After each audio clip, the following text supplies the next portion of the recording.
I woke up a murderer the day after my 25th birthday. There are a lot of surprises you can wake up to after a wild party, but a dead body in your car trunk isn't one of them. Before we continue, let us know where you're watching from in the comment section, and if you haven't subscribed yet, hit that subscribe button. Let's continue the story now, shall we? Nothing cures a hangover like cops bursting through your door at 6 in the morning, guns drawn, screaming at you to get on the ground. Chloe Green, you're under arrest for the murder of Raymond Knight, a cold voice said, redeeming my rights as I was led away. Raymond. The name was one I was familiar with, a guy whose contact I had saved as stalker 3 years ago. The man who had brought me gifts I couldn't accept, who looked at me like I hung the moon even after I told him to move on. That same Raymond was dead, and somehow he was in my trunk. As the cops dragged me out of my studio apartment in my pajamas, neighbors filmed on their phones. I tried to remember what exactly happened last night. How could Raymond be dead? How did he end up in my trunk? And why on earth did I drive him back to my apartment? The questions came at the police station. Hours and hours of them. Detective Morrison showed me photos I didn't want to see. A staircase bleached white. My ID card found at the corner. Next to my lipstick, the expensive one Leah had convinced me to buy. Walk me through last night, Chloe, he said. My boyfriend Steve and my best friend Leah, they took me out. We went to this new place downtown. We were supposed to drink until we dropped. My voice sounded strange, disconnected. There were a lot of people there. Some of them I knew, some I didn't even know. Everybody wished me happy birthday. It was a great party. And Raymond Knight? Was he there too? I nodded slowly, unsure of how much I could say, without getting into more trouble than I already was. He brought me a present, a silver bracelet with cute little charms on them. Exactly the kind of thing I like. I smiled weakly, my throat tightening, but I couldn't accept it. Steve, my boyfriend, he didn't like the idea of Raymond always hanging around me. Was that why you fought with him? Because Steve didn't like him? No, I didn't fight with him. I rejected the gift, but that was all. He leaned forward. There are witnesses who saw you two fighting at the party. I quickly scanned my foggy memory for details, but it kept coming in fragments. No, we didn't fight. I shoved him. When he came too close, he tried to hug me, and like I said, Steve, okay, so I told him I loved Steve, that he needed to move on. The memory felt slippery, unreal. But he walked away after that. Yes, I shoved him, but he walked away. Or didn't he? 12 long hours later, I was declared the prime suspect in Raymond Knight's murder. My sister visited me in the holding cell. She showed me the news on her phone. That was when I learned who Raymond really was. He wasn't just some random guy with a huge crush on me. My face turned pale as I read.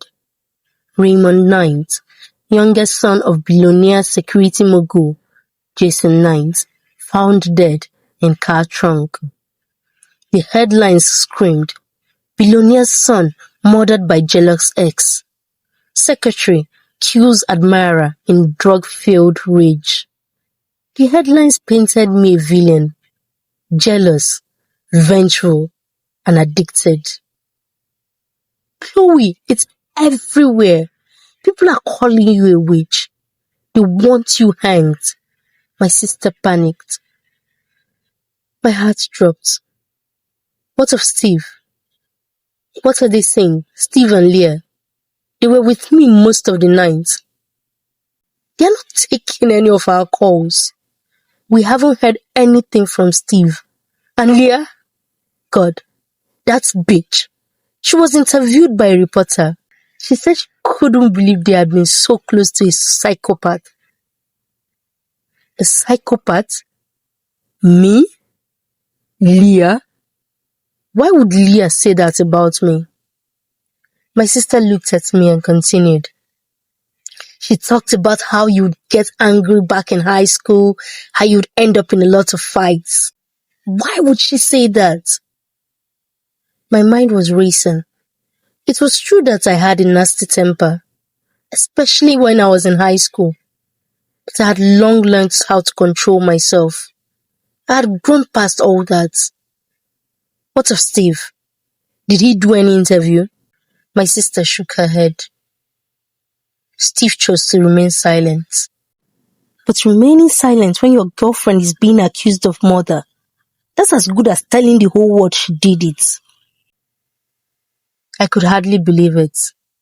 Steve, who had kissed me that morning, who had been so excited to take me partying, and Leah, my best friend Leah, who had helped me pick out my birthday dress, the girl who had become not just my best friend, but a sister, one whom I sometimes preferred to my biological sisters.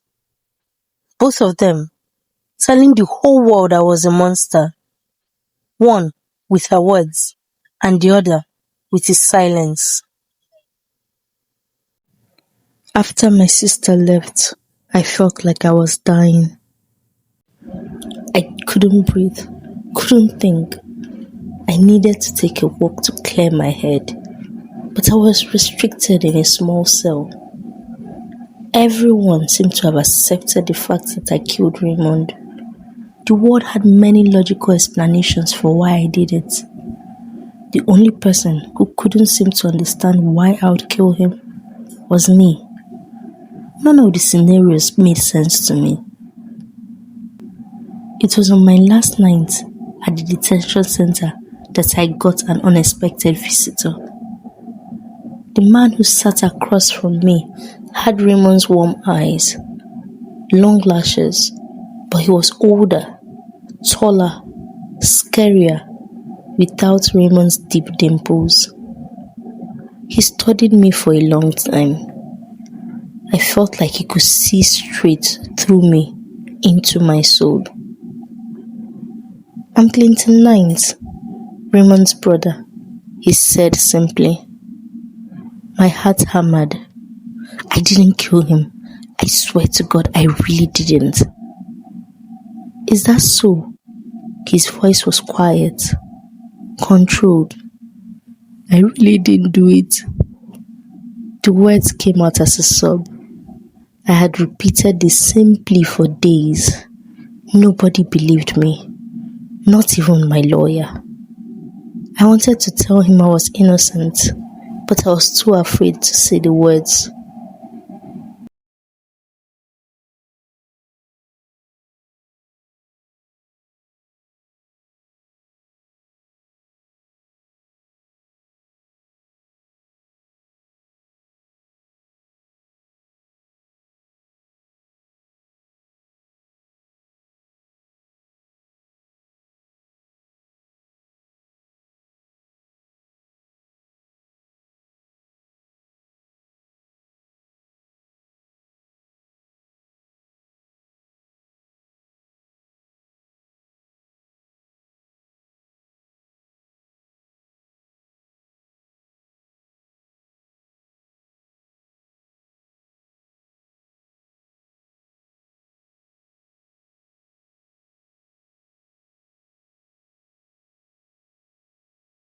I couldn't sleep that night. Questions churned in my mind. What is going to be my fate? And why was I more scared by Clinton's visit than the murder charge? In the morning, they transferred me to a correctional facility. I'd heard the stories about those places. My stomach twisted with fear as the transport vehicle rolled through the dark streets. Then the vehicle stopped. Hard. When the doors opened, it wasn't a guard standing there. It was a man in a mask, and behind him, that familiar face from last night. Clinton Knight. "You're going to help me find my brother's killer," he said. Not a request, a fact. I swallowed hard, unsure if my current situation was better or worse than before, as the masked man led me, still handcuffed, to the waiting car. I looked around me. Armed guards, a grieving, terrifying brother, and a doctor already setting up her tools. This wasn't a request. I didn't have a choice. I blinked back the tears and walked over to the chair. Dr. Chen's voice was soothing as she guided me under. "We're going back to Friday morning, Chloe, your birthday. Tell me what you see." And suddenly, I was there, watching myself from the outside, like a movie playing in my head. "My phone's ringing," I heard myself say. "It's my mom. She's singing happy birthday off key." I chuckled slightly. My mom was a terrible singer, but that never stopped her. Good. What happens next? I'm getting ready for work.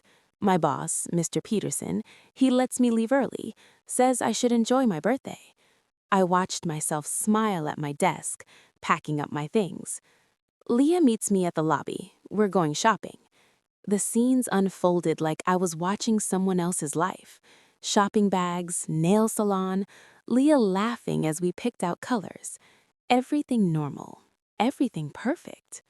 "Now we're at the party," I said, and my chest tightened. There's so many people. Steve hands me a drink, another one. I'm dizzy but happy. Then I saw him, Raymond, approaching with a small wrapped box. Warm tears slid down my cheeks.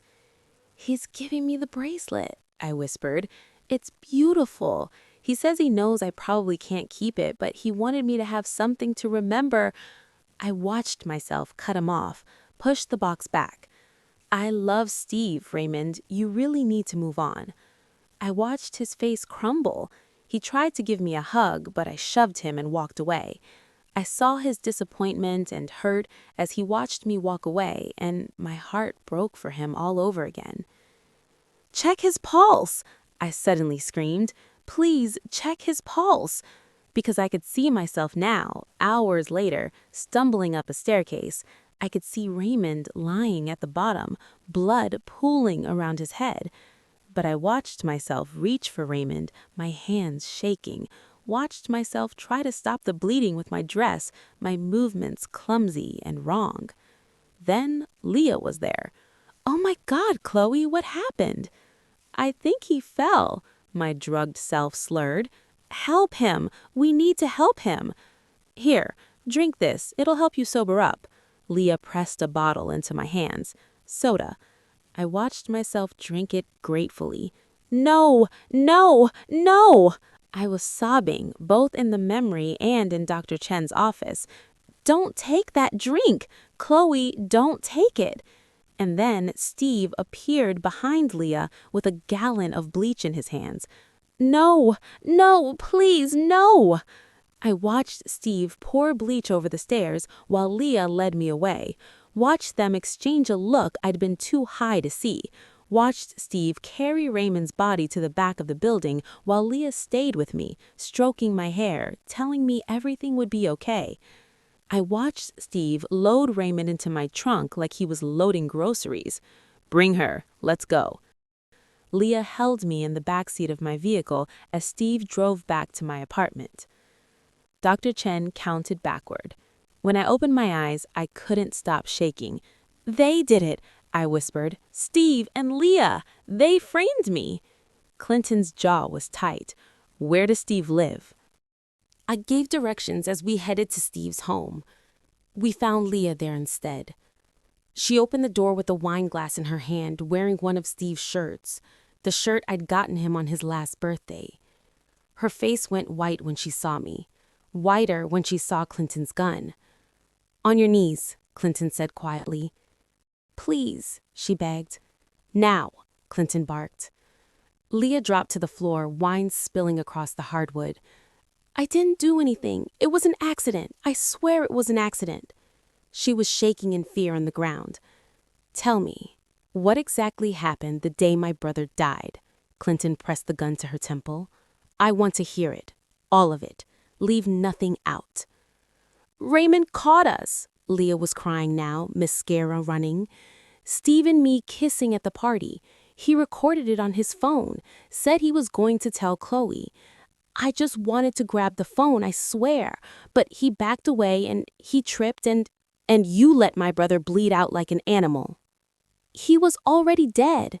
Or dying, I don't know. There was so much blood and Steve said we should get rid of the body. Then Chloe showed up so high she could barely stand and it all just happened. The door opened. Steve stood frozen in the doorway, bags of takeout in his hands. Leah? Clinton moved fast. One moment Steve was standing, the next he was on the floor, Clinton's knee on his back. Please, Steve gasped. Please don't kill me. I'll do anything. Just please. You framed me for murder, I said. You left me to rot in a cell while you moved on with your lives. The nights are powerful, Steve was crying now too. I thought you'll get a light sentence since you were high and had no criminal record. But then everyone started pushing for maximum penalty. We were scared. I was terrified. With my record from juvie, I felt I would get hanged, but you had a better chance. I stared at them. My boyfriend, my best friend, on their knees, begging for their lives, confessing that they'd accepted my fate and moved on. Chloe, Leah sobbed, please, please tell him. We love you. We never wanted. You love me? My voice was strange, hollow. You sat with me while Steve put a body in my trunk. You did an interview while I was in jail and called me a psychopath. But now you love me? Clinton pulled back the hammer on his gun. I want them to live, I heard myself say. Clinton looked at me surprised. I don't want them dead. I want them to live through the hell I've been through. I pulled out the phone Clinton had given me. The call I'd placed 10 minutes ago from the car was still connected. Did you get all that, Detective Morrison? Sirens wailed in the distance, getting closer. Clinton stared at me for a long moment. Then, without a word, he stood and walked toward the back of the apartment. By the time the police burst through the front door, he was gone. They put me in a different car than Steve and Leah. I watched through the window as officers loaded them into the van. Leah was still crying. Steve's face was blank, shocked. Detective Morrison sat in the front seat, watching me in the rearview mirror. The Knights are going to claim Clinton was never here, he said. I know. They'll say you staged your escape all on your own. I know. You'll go back into custody, escaped prisoner. I know that too. I looked out at Steve and Leah, at the media vans pulling up, at the cameras and the lights and the circus that was about to begin again. The van doors slammed shut on Steve and Leah. My car door closed, and as we pulled away from the scene, I caught my reflection in the window. Tired, haunted, but somehow still standing. I wasn't the same person who'd woken up a murderer 3 days ago. That girl was gone. But maybe, just maybe, the person I'd become could survive what came next. The van turned the corner and Steve and Leah disappeared from view.